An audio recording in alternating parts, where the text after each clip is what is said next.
नमस्कार, जय हिंद दोस्तों। स्वागत है आप सभी का आज की इस क्लास में।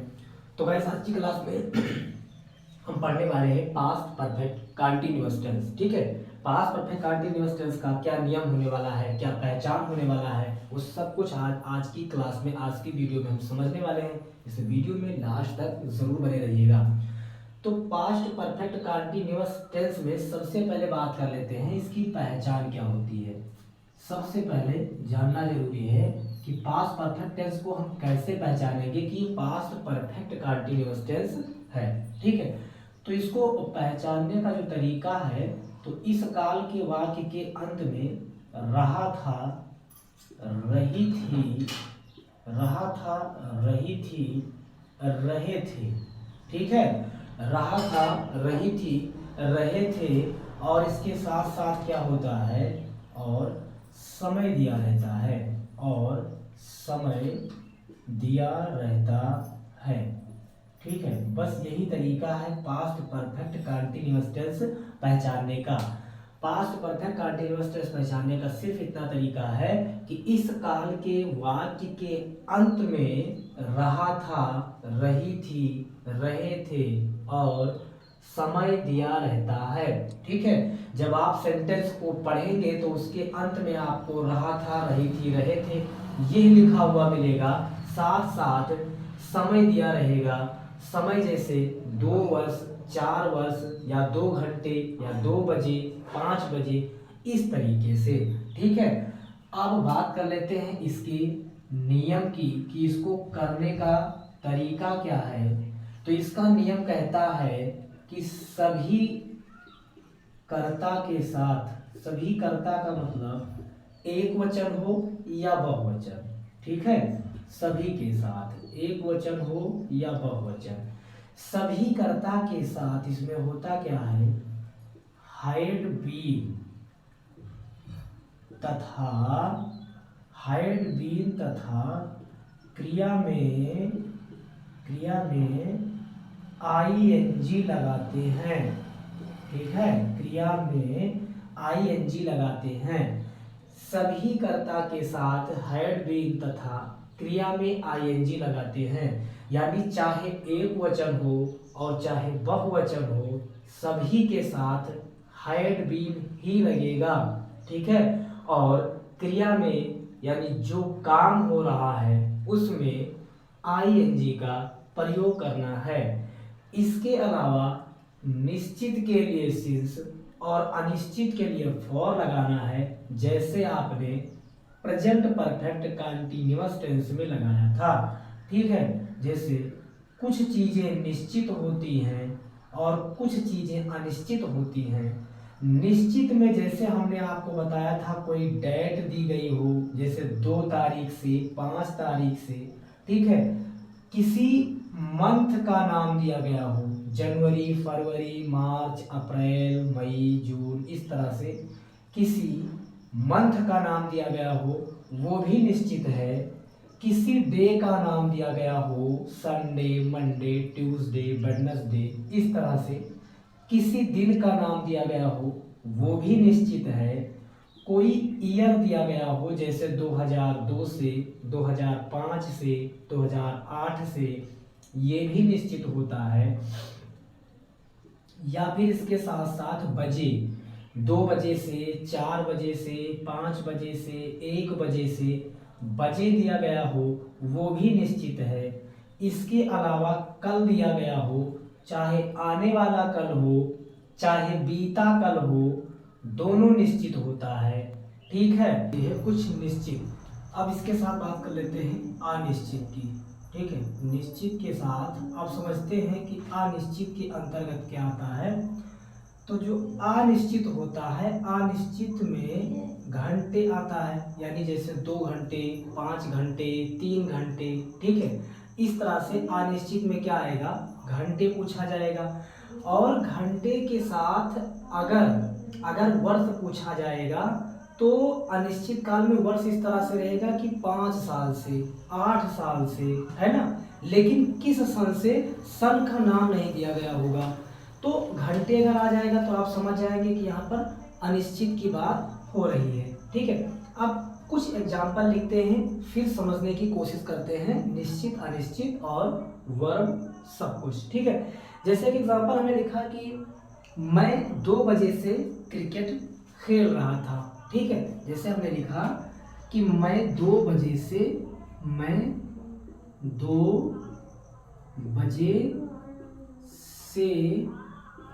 क्रिकेट मैं 2 बजे से क्रिकेट खेल रहा था। मैं 2 बजे से क्रिकेट खेल रहा था। ठीक है, तो हमने कहा कि इस काल के वाक्य के अंत में रहा था, रही थी या रहे थे, इस तरह से कुछ होगा। तो आपने देखा यहाँ लास्ट में लिखा हुआ है रहा था मिल गया। उसके साथ साथ हमने कहा था और समय दिया रहता है, तो यहाँ आपने देखा 2 बजे आया। 2 बजे क्या है तो कहेंगे समय है ना। 2 बजे क्या है, समय है। तो रहा था भी आ गया और समय भी आ गया। इसका मतलब ये टेंस कौन सा है, कहेंगे पास्ट परफेक्ट कंटीन्यूअस टेंस है। ठीक है, अब इसको अगर हम करेंगे, इसको बनाएंगे, तो मैं के लिए क्या लिखना है, आई लिखना है। मैं के लिए क्या लिखना है, आई लिखना है।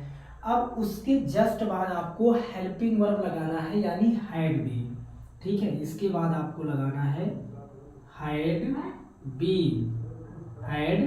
बीन, है ना। I had been. अब इसमें आप चेक करेंगे कि वर्ब क्या है, यानी क्रिया, क्या काम हो रहा है, तो कहेंगे खेल रहा है, यानी खेलना क्रिया है। खेलना के लिए क्या होता है, प्ले, आईएनजी लगाएंगे तो प्लेइंग हो जाएगा। I had been playing. अब कब से खेल रहे हैं तो कहेंगे 2 बजे से खेल रहे हैं। कब से खेल रहे हैं, 2 बजे से। 2 बजे से खेल रहे हैं, तो एक बात आप बताइए, ये निश्चित है कि अनिश्चित है, तो कहेंगे बजे वाली बात तो निश्चित में की गई है। और अगर आप ऐसे भी समझें तो दिन भर में या 24 घंटे में कहें एक ही बार 2 बजता है, यानी एक दिन में एक ही बार 2 बजेगा ना। एक दिन में 2-3 बार तो 2 बजेगा नहीं, एक ही बार 2 बजेगा। इसका मतलब 2 बजे क्या है, निश्चित बात है। और निश्चित है तो याद रखिएगा कि निश्चित के लिए हमेशा सिंस का प्रयोग करते हैं। ठीक है, इस बात को यहाँ आप नोट भी कर लीजिए कि कहीं पर भी अगर निश्चित आएगा तो सिंस लगाएंगे और अनिश्चित के साथ क्या लगाएंगे, फॉर लगाएंगे। यहाँ निश्चित है I had been playing since 2 बजे से आया, तो लिखेंगे टू माने 2, फिर लिखेंगे ओ, ऐसे डैश करेंगे, फिर लिखेंगे क्लॉक, इसका मतलब बजे। ठीक है, कितने बजे से, 2 बजे से। मैं 2 बजे से क्रिकेट खेल रहा था। आई, इसके साथ लगाएंगे हेल्पिंग वर्ब हैड बीन, एक वचन हो या बहुवचन हो सभी के साथ लगता है। फिर क्रिया क्या हो रही, कहेंगे खेल रहा है, खेलना के लिए प्ले लिखा। क्रिया में हमेशा आपको आईएनजी लगाना होता है, इसलिए यहाँ प्लेइंग हो गया। सिंस लिखा, फिर 2 बजे से कह रहा है इसलिए 2 o'clock लिखा। ठीक है, अब इसी तरह से और एग्जांपल लेते हैं। जैसे हमने लिया कि हम आपकी 2 घंटे से प्रतीक्षा कर रहे थे। ठीक है, सेंटेंस है कि हम आपकी 2 घंटे से, हम आपकी 2 घंटे से प्रतीक्षा कर रहे थे। ठीक है, हम आपकी 2 घंटे से प्रतीक्षा कर रहे थे। आपने लास्ट में देखा लिखा हुआ है रहे थे, और रहे थे से आप समझ गए कि रहे थे आया, इसका मतलब ये पास्ट परफेक्ट कंटीन्यूअस टेंस है। और इसके साथ साथ समय दिया गया है 2 घंटे। तो सबसे पहले हम की इंग्लिश आप लिखेंगे, यानी बी लिखेंगे, और उसके बाद हेल्पिंग वर्ब कहेंगे कि हैड बीन लगाएंगे, है ना। हेल्पिंग वर्ब कहेंगे हैड बीन लगाएंगे। बी हैड बीन, क्या काम हो रहा है, प्रतीक्षा करने का, कहेंगे प्रतीक्षा करने के लिए तो वेट होता है, लेकिन क्रिया में आईएनजी लगाना है, नियम में स्पष्ट लिखा गया है waiting. We had been waiting. आप याद रखिए कहीं पर अगर वेट करना, इंतजार करना है तो वहां पर फॉर लगता है। ठीक है, FOR फॉर लगता है। कहाँ, जहां पर प्रतीक्षा की बात आए, वेटिंग की बात आए। तो I had been waiting for, किसकी प्रतीक्षा? आपकी, यानी कि you, waiting for you. I had been waiting for you, कब से प्रतीक्षा कर रहे हैं? कहेंगे 2 घंटे से। अच्छा 2 घंटे, अब ये नहीं पता कि ये जो 2 घंटे हैं ये सुबह 10 से 12 के बीच का है कि 12 से 2 के बीच का है कि 2 से 4 के बीच का है, ये तो पता नहीं है, केवल 2 घंटे हैं। अब पता नहीं कौन से 2 घंटे, तो अनिश्चित बात है। अनिश्चित बात है तो यहाँ फॉर लगाएंगे और 2 के लिए 2 लिखेंगे और घंटे के लिए क्या लिखेंगे? आवर्स लिखेंगे। ठीक है, we had been waiting for you for 2 hours.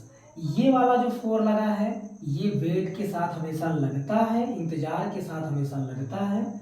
ये वाला फॉर इसलिए लगा क्योंकि यहाँ पर जो समय है वो अनिश्चित है, 2 घंटे है, यानी समय का कंफर्म पता नहीं है। 2 घंटे इसलिए फॉर लगेगा, 2 के लिए 2 और घंटे के लिए आवर्स। ठीक है, इसी तरह से हम और एग्जाम्पल लेते हैं। तुम सुबह से अपना पाठ याद कर रहे थे। एग्जाम्पल हमने लिया कि तुम सुबह से अपना पाठ याद कर रहे थे। तुम सुबह से अपना पाठ याद कर रहे थे, इसका ट्रांसलेट होगा तुम के लिए यू और फिर हेल्पिंग वर्ब लगाएंगे, यानी had been, you had been, you had been. अब क्या कर रहे थे? अपना पाठ याद करना। याद करना के लिए होता है लर्निंग, यानी लर्न होता है, क्रिया में ing लगाएंगे तो लर्निंग होगा। You had been learning. अच्छा अपना पाठ आया है, अपना के लिए यू के साथ योर लगता है और अपना के लिए क्या लगता है वो सारी चीज़ें हमने प्रेजेंट इंडेफिनिट टेंस जिस दिन पढ़ाया उसमें बताया है। प्लेलिस्ट बनी हुई है, आप वहाँ देख सकते हैं। वीडियो अच्छा लग रहा तो वीडियो को लाइक कर दीजिए और चैनल को सब्सक्राइब कर दीजिए। तो you had been learning your, क्या याद कर रहे थे? कहेंगे लेसन, यानी पाठ। You had been learning your lesson, कब से याद कर रहे थे? कहेंगे सुबह से। अब एक बात बताइए, क्या दिन भर में 2-3 बार सुबह होती है? नहीं, एक ही बार सुबह होती है। 24 घंटे में एक ही बार सुबह होती है, एक बार सुबह होती है। इसका मतलब ये निश्चित है, और निश्चित है तो इसका मतलब यहाँ पर सिंस लगाएंगे और सुबह के लिए कहेंगे मॉर्निंग लिखेंगे। सुबह के लिए क्या लिखेंगे? मॉर्निंग लिखेंगे। You had been learning your lesson since morning, तुम सुबह से अपना पाठ याद कर रहे थे। ठीक है, तो इस तरह से अगर असर्टिव सेंटेंस यानी सकारात्मक सेंटेंस आता है तो आपको बनाना है। इसी में अगर नेगेटिव आ जाए, जैसे आ गया मैं 2 बजे से क्रिकेट नहीं खेल रहा था, अगर यहीं पर आ गया नहीं। ठीक है, अगर इसी बीच में नहीं आ गया तो आपको क्या करना है? देखिए इसी में हम आपको नेगेटिव समझाते हैं। लिखा है कि मैं 2 बजे से क्रिकेट, अब मान लीजिए यहाँ पर आ गया नहीं खेल रहा था, बस क्या कर देना है? हैड और बीन के बीच में यहाँ पर नॉट लगा देना, बस हो गया। यानी I had not been playing since 2 o'clock। बाकी चीजें सेम रहेंगी, बाकी चीजें सेम लिखना है, केवल हैड बीन के बीच में यानी नेगेटिव में इन दोनों के बीच में क्या लगाना है? नोट लगाना है, बाकी चीजें सेम रहेंगी। जैसे हम आपकी 2 घंटे से प्रतीक्षा कर रहे थे, यहाँ आ जाता प्रतीक्षा नहीं कर रहे थे। ठीक है, अगर हो जाता हम आपकी 2 घंटे से प्रतीक्षा नहीं कर रहे थे तो यहाँ लिखते बी हैड, यहाँ पर क्या लिख देते? तो कहेंगे यहाँ नॉट लिख देते। We had not been waiting for you for 2 hours, बस इतना सिंपल सा है। ऐसे यहाँ पर तुम सुबह से अपना पाठ याद, मान लीजिए यहाँ लिखा होता कि नहीं कर रहे थे, तो कहते वी हैड, यहाँ पर क्या लिख देते, not, you had not been learning your lesson since morning. बस, तो निगेटिव का नियम सिर्फ इतना है कि हैड और बीन के बीच में नॉट लगा देना। कहाँ, जहाँ पर नहीं वाला सेंटेंस आ जाए, जैसे मैं 2 बजे से क्रिकेट नहीं खेल रहा था, तो we had not been playing since 2 o'clock। ठीक है, केवल और केवल इतना करना है, बाकी रूल सेम लगेगा। क्रिया में आईएनजी लगाना है, निश्चित के लिए सिंस लगाना है, अनिश्चित के लिए फॉर लगाना है, निश्चित क्या है अनिश्चित क्या है वो चीज़ें हमने बता दी। नॉट आ जाएगा यानी नहीं आ जाएगा, तो हैड बीन के बीच में नॉट कर देना है। ठीक है, अब समझ लेते हैं इंट्रोगेटिव सेंटेंस। ठीक है, अब समझ लेते हैं कि इंट्रोगेटिव सेंटेंस क्या होने वाला है। ठीक है, अच्छा, इंट्रोगेटिव सेंटेंस करने से पहले एक सेंटेंस चलिए हम नेगेटिव का बताते हैं, जल्दी से करेंगे इसको। नेगेटिव का एक सेंटेंस लिखते हैं कि राधा सुबह से कपड़े नहीं धो रही थी। ठीक है, लिखा हुआ है कि राधा सुबह से कपड़े नहीं धो रही थी। ठीक है, राधा सुबह से कपड़े नहीं धो रही थी, नहीं आ गया। अब आप कहेंगे कि यहाँ पर आ रहा है रही थी मिल गया, सुबह से आ गया यानी समय भी मिल गया, इसका मतलब पास्ट परफेक्ट कंटीन्यूअस टेंस। तो इसको पास्ट परफेक्ट के नियम से बनाएंगे, तो राधा के लिए राधा लिखेंगे, उसके बाद में हैड लगाएंगे, और नहीं आया है इसलिए हमने कहा बीच में आपको नॉट लगाना है। किसके बीच में, हैड और बीन के बीच में नॉट लगाना है। कब, जब नहीं आ जाए, यानी राधा हैड नॉट बीन, क्या काम हो रहा है इस टेंस में, कहेंगे धो रहा है, यानी धोने का काम हो रहा है। धोना के लिए वाश होता है, क्रिया में आईएनजी लगाना है यानी washing. We had not been washing. अच्छा, सुबह से आ गया। ठीक है, मान लीजिए कि यहीं पर अगर ऐसा आ गया होता कि 2002 से, राधा 2002 से कपड़े नहीं धो रही थी, तो क्या लिखते, वही चीज रहती ना, Radha had not been washing the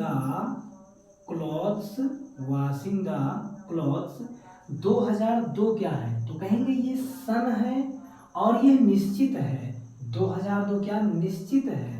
ठीक है, क्योंकि 2002 एक ही बार आएगा, बार बार तो आ नहीं सकता, तो सिंस 2002। ठीक है, लेकिन अगर यहीं पर लिखा होता कि राधा 2 साल से कपड़े धो रही है, क्लियर सन न दिया गया होता कि 2002 से या 2003 से या 2005 से, केवल लिखा होता कि 2 साल से या 2 वर्ष से, तब ये अनिश्चित बात होती, क्योंकि तब ये न पता होता कि किस सन से किस सन तक। ठीक है, तो ये हो गया नेगेटिव। अब समझते हैं इंट्रोगेटिव। तो इंट्रोगेटिव का नियम हमने बहुत बार बताया है, इसके पूर्व समस्त टेंस में बता रखा है कि इंट्रोगेटिव का नियम सिर्फ इतना होता है कि इंट्रोगेटिव 2 टाइप के होते हैं। एक तो वो जिसमें प्रश्नवाचक शब्द प्रारंभ में आता है, तो नियम वही रहेगा कि यदि प्रश्नवाचक शब्द प्रारंभ में आए। ठीक है, यदि प्रश्नवाचक शब्द प्रारंभ में आए तो उसकी अंग्रेजी नहीं लिखते। यदि प्रश्नवाचक शब्द प्रारंभ में आए तो उसकी अंग्रेजी टेंस में कहीं लिखना ही नहीं है, और यदि प्रश्नवाचक शब्द बीच में आए तो उसकी अंग्रेजी सबसे पहले लिखना है। बस इतना सा काम करना है। चलिए एग्जाम्पल से समझने की कोशिश करते हैं। जैसे एग्जाम्पल है, क्या बच्चा 10 मिनट से चिल्ला रहा था। सेंटेंस है क्या क्या बच्चा क्या बच्चा 10 मिनट से 10 मिनट से चिल्ला रहा था। ठीक है, सेंटेंस है कि क्या बच्चा 10 मिनट से चिल्ला रहा था। अब आपको सर्वप्रथम ये चेक करना है कि प्रश्नवाचक शब्द बीच में आया कि प्रारंभ में आया। तो आप कहेंगे प्रश्नवाचक शब्द यहाँ क्या शब्द कहाँ आया, कहेंगे प्रारंभ में आ रहा है। प्रश्नवाचक शब्द प्रारंभ में आ रहा है। और यदि हमने कहा प्रश्नवाचक शब्द प्रारंभ में आए तो उसकी अंग्रेजी नहीं लिखते हैं। अगर उसकी अंग्रेजी नहीं लिखते हैं तो क्या लिखते हैं, तो उसके स्थान पर सहायक क्रिया लिखते हैं। सहायक क्रिया इस टेंस की हैड बीन है, यानी इस टेंस की शुरुआत हैड से होगी। हैड लिखने के बाद जो सब्जेक्ट है उसकी अंग्रेजी लिखनी है। सब्जेक्ट यहाँ पर बच्चा है, यानी यहाँ पर चाइल्ड लिखना है। ठीक है, हैड चाइल्ड, उसके बाद आपको क्या लगाना है, बीन लगाना है। Had child been, had child been. ठीक है, उसके बाद इसमें वर्ब क्या है, क्रिया, कहेंगे चिल्ला रहा। तो चिल्लाना के लिए होता है क्राई, आईएनजी लगाएंगे तो हो जाएगा cry. Had child been crying, कब से चिल्ला रहा है, कहेंगे 10 मिनट से चिल्ला रहा है। ठीक है, कब से चिल्ला रहा है, कहेंगे 10 मिनट से चिल्ला रहा है। अब देखिए 10 मिनट से चिल्ला रहा है तो ये निश्चित बात है कि अनिश्चित बात है। तो अगर लिखा होता कि 2 बजकर, मान लीजिए 2:40 से 2:50 तक बच्चा चिल्लाया, तब तो ये बात निश्चित होगी। लेकिन 10 मिनट से चिल्ला रहा है, अब ये नहीं पता कि किस 10 मिनट से चिल्ला रहा है, सुबह के 10 मिनट से कि शाम के 10 मिनट से कि 12 बजे के 10 मिनट से, ये बात नहीं पता है। अगर निश्चित समय यहाँ बजे न दिया गया हो, बात अगर घंटे मिनट सेकंड में हो तो बात अनिश्चित है, यानी हैड चाइल्ड बीन क्राइंग। अब अनिश्चित बात है तो 4 लगाएंगे, 10 के लिए 10 लिखेंगे और मिनट के लिए मिनट लिखेंगे, 10 minutes. Had child been crying for 10 minutes, had child been crying for 10 minutes. ठीक है, इसी तरह से और एग्जांपल लेते हैं। हमने एग्जांपल लिया कि क्या मुकेश 10 वर्ष से, लिखा हुआ है कि क्या मुकेश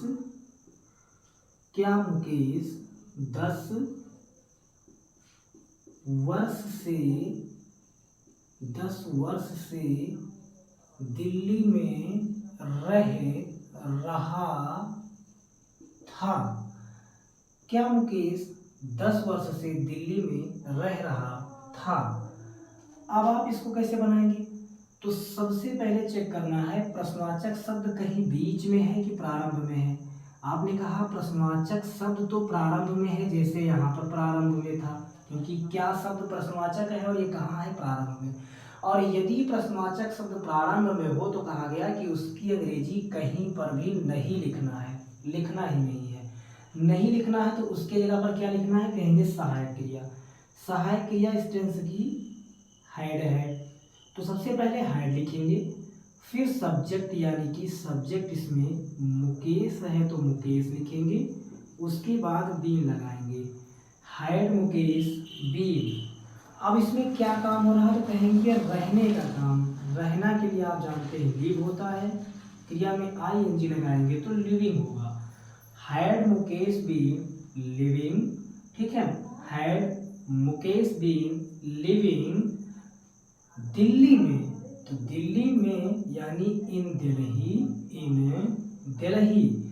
कब से रह रहे हैं, कहेंगे 10 वर्ष से। अब 10 वर्ष से ये नहीं पता कि 2005 से 2015 या 2015 से 2025, नहीं पता कब से 10 वर्ष से रह रहे हैं, नहीं पता। यहाँ अगर लिखा होता कि 2010 से रह रहे हैं, 2012 से रह रहे हैं, 2015 से रह रहे हैं, तब ये निश्चित होता। लेकिन यहाँ पर ऐसी कोई बात नहीं लिखी गई, केवल कहा गया 10 वर्ष से। अब किस 10 वर्ष से ये नहीं पता, यानी अनिश्चित बात है तो 4 लगाएंगे, 10 के लिए 10 लिखेंगे और ईयर लिखेंगे, एस लिखेंगे किसके लिए, वर्ष के लिए। यानी had Mukesh been living in Delhi for 10 years। ठीक है, तो इस नियम को याद रखना है कि यदि प्रश्नवाचक शब्द कहीं प्रारंभ में आपको लगा हुआ मिल जाए तो पूरे टेंस में उसकी अंग्रेजी नहीं लिखना है, उसकी जगह पर सहायक क्रिया यानी हैड का प्रयोग करना है। सर्वप्रथम हैड लिखेंगे, फिर सब्जेक्ट, जैसे यहाँ बच्चा था तो चाइल्ड लिखा, यहाँ मुकेश था तो मुकेश लिखा, उसके बाद बीन लगाया। देखिए जैसे चाइल्ड के बाद यहाँ बीन लगा है, यहाँ मुकेश के बाद बीन लगा है। फिर क्या काम हो रहा है उस सेंटेंस में, काम क्या हो रहा है, कहीं यहाँ चिल्ला रहा था तो क्राइम किया, यहाँ रहना है यानी कि लिव तो लिविंग किया। ठीक है, उसके बाद आपको बचे हुए ऑब्जेक्ट और लास्ट में आपको सिंस या फॉर लगाना है, निश्चित अनिश्चित देख करके। निश्चित है तो सिंस, अनिश्चित है तो फॉर। ठीक है, तो इस तरह से आप समझते हैं कि यदि प्रश्नवाचक शब्द कहीं बीच में आए तो उसकी अंग्रेजी कैसे लिखना है। ठीक है, तो याद रखेंगे कि यदि प्रश्नवाचक शब्द बीच में आता है तो उसकी अंग्रेजी सबसे पहले लिखते हैं। यदि प्रश्नवाचक शब्द बीच में आता है तो उसकी अंग्रेजी सबसे पहले लिखते हैं। जैसे कि सेंटेंस है, तुम सुबह से, तुम, जैसे सेंटेंस लिखा है कि तुम सुबह से क्या कर रहे थे। सेंटेंस है कि तुम सुबह से क्या कर रहे थे। अब आप देखेंगे कि प्रश्नवाचक शब्द बीच में है कि प्रारंभ में है। आपने कहा इस सेंटेंस में तुम सुबह से क्या, यहाँ पर क्या मिल गया और क्या क्या है, एक इंट्रोगेटिव सेंटेंस है, एक प्रश्नवाचक शब्द है। तो क्या शब्द इस सेंटेंस में कहाँ आया, प्रारंभ में कि बीच में, तो कहेंगे बीच में आ रहा है। और बीच में आ रहा है तो उसकी अंग्रेजी कहेंगे सबसे पहले लिखना है, यानी क्या की अंग्रेजी सबसे पहले लिखना है, यानी कि वाट लिखना है। ठीक है, क्या की अंग्रेजी सबसे पहले लिखना है यानी वाट लिखना है। वर्ड के बाद क्या लगाना है तो कहेंगे कि हाइड लगाना है। ठीक है, उसके बाद तुम की अंग्रेजी लिखना है यानी कि यू, व्हाट हैड यू, उसके बाद आपको बीन लिखना है।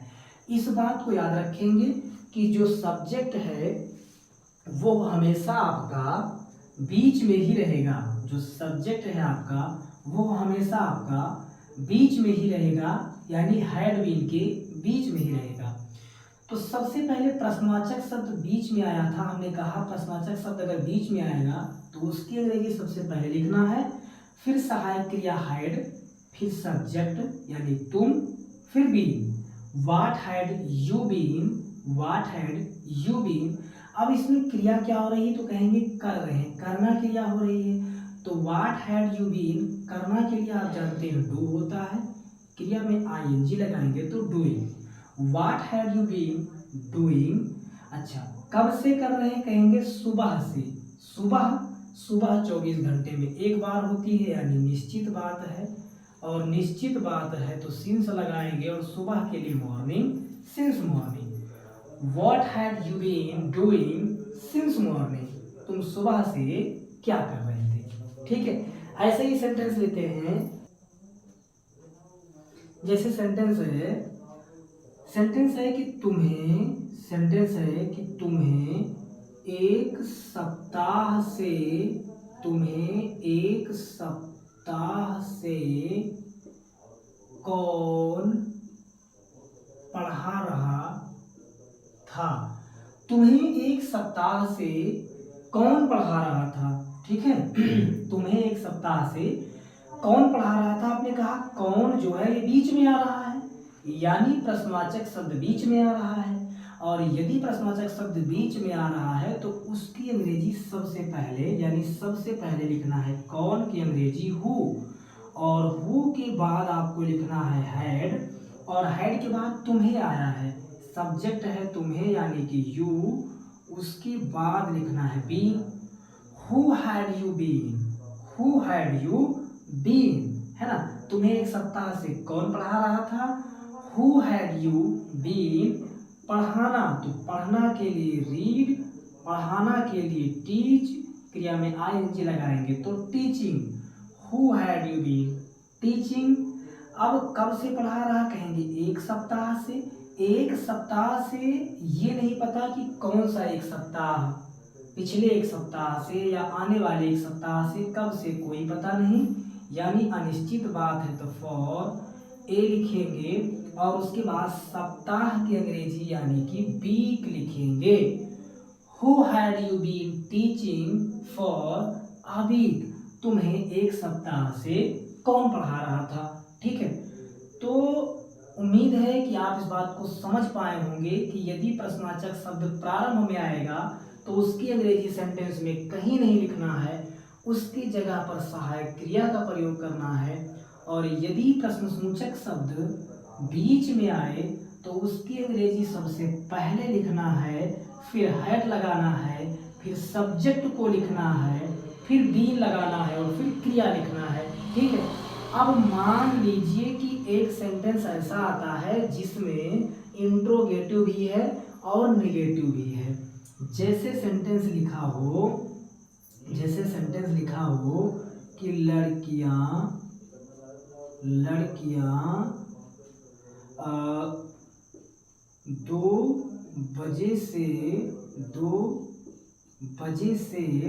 लड़कियां 2 बजे से गीत क्यों नहीं गा रही थी। सेंटेंस है कि लड़कियां 2 बजे से गीत क्यों नहीं गा रही थी। यहाँ क्यों आया इंट्रोगेटिव और नहीं आया नेगेटिव, दोनों बात आ गई। अब कैसे बनाएंगे, तो भैया बनाने का रूल तो सेम है, चेक करना है। प्रश्नसूचक शब्द बीच में आ रहा कि प्रारंभ में, आपने कहा क्यों शब्द तो बीच में है और बीच में है यानी इसकी अंग्रेजी सबसे पहले लिखना है, यानी सबसे पहले लिखना है व्हाई। ठीक है, व्हाई के बाद क्या लगाना है, जैसे आप यहाँ लगाते थे हैड वैसे यहाँ पर भी लगाएंगे हैड। Why had. उसके बाद में किसकी अंग्रेजी लिखेंगे, तो कहेंगे लड़कियां, सब्जेक्ट ही इंग्लिश लिखते हैं ना, तो लड़कियां लिखेंगे यानी कि क्या लिखेंगे, कहेंगे गर्ल्स लिखेंगे, है ना, गर्ल्स लिखेंगे लड़कियां। Why had girls. यहाँ देख रहे हैं कि नहीं आया है और नहीं आया है तो इसके बाद नॉट लगाना होता है, उसके बाद बीन लगाना होता है। इस बात को हमें समझना है कि why had girls not been, why had girls not been. क्या कर रहे हैं, कह रहे हैं गीत गा रहे हैं, गाना के लिए कहेंगे होता है सिंग, क्रिया में ING singing. Why had girls not been singing, गीत गा रहे हैं a song, singing a song. कब से नहीं गा रही है, कहेंगे 2 बजे से। 2 बजा तो आप जानते हैं कि दिन भर में एक ही बार 2 बजता है, यानी निश्चित बात है, और निश्चित बात है तो सिंस करना है, और 2 बजे आया है यानी कि सिंस 2 लिखेंगे डैश करके, क्लॉक लिखेंगे। ठीक है, यानी why had girls not been singing a song since 2 o'clock, since 2 o'clock। लड़कियां 2 बजे से गीत क्यों नहीं गा रही थी। ठीक है, तो इस तरह से सेंटेंस बनाना है। आप इस बात को याद रखेंगे कि यदि प्रश्नसूचक शब्द प्रारंभ में आ जाता है तो उसकी अंग्रेजी नहीं लिखेंगे, बल्कि उसके जगह पर सहायक क्रिया लगाएंगे, जैसे पिछले 2-3 एग्जाम्पल हमने बताए।